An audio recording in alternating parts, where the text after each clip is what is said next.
It was one of those bitterly cold December nights in Chicago, the kind where even the breath from your mouth seems to freeze midair. Cameron Hartley, a self-made millionaire, sat idling in his black SUV at a red light. The streets were mostly empty, save for a few huddled figures waiting at the bus stops under flickering streetlights.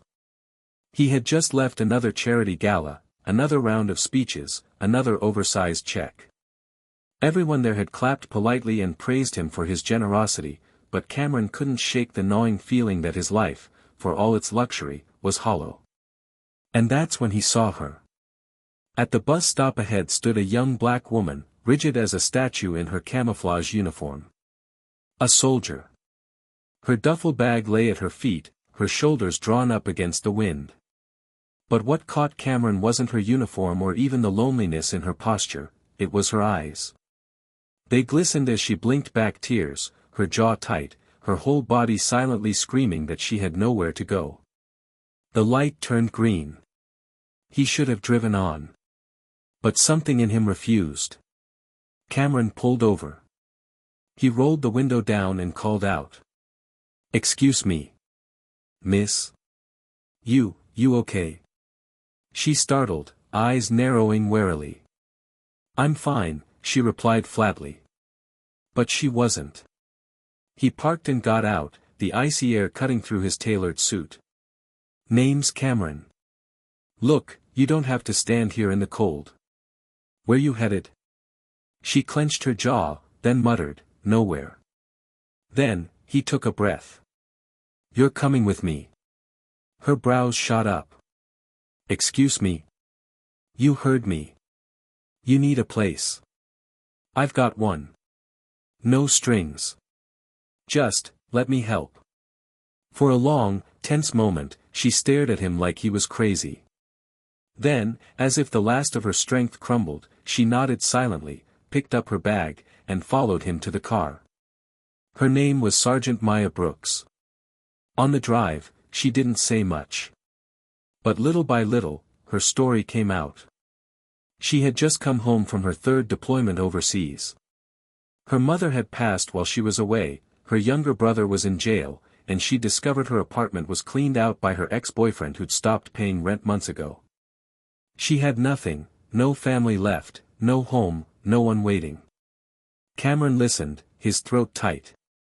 Here she was, someone who had sacrificed years of her life for her country, and this was how the country repaid her, by leaving her alone at a freezing bus stop with nowhere to turn. That night, he showed her to one of the guest rooms in his sprawling mansion. As he turned to leave, she whispered, barely audible, "Why are you doing this?" He paused at the door. "Because someone should have done it for me when I was in your shoes." The next morning, Cameron made breakfast, burnt toast and lopsided eggs, and Maya laughed for the first time. Over the following weeks, she stayed in his guest house. He helped her connect with a veterans group, sat with her at the VA as she filed papers, even arranged interviews for jobs. Slowly, she came alive again, her posture straighter, her eyes brighter. But the biggest change wasn't just in her. It was in him. For years Cameron had thrown money at charities, attended banquets, smiled for cameras. But this, helping one person, sitting with her through her grief, celebrating her victories, this was real.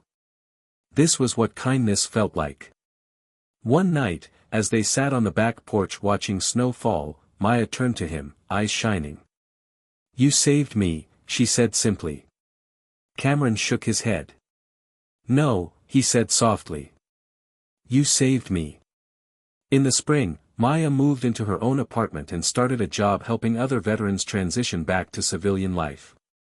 And every Sunday, without fail, she came back to visit Cameron, bringing a fresh pie from the bakery down the street.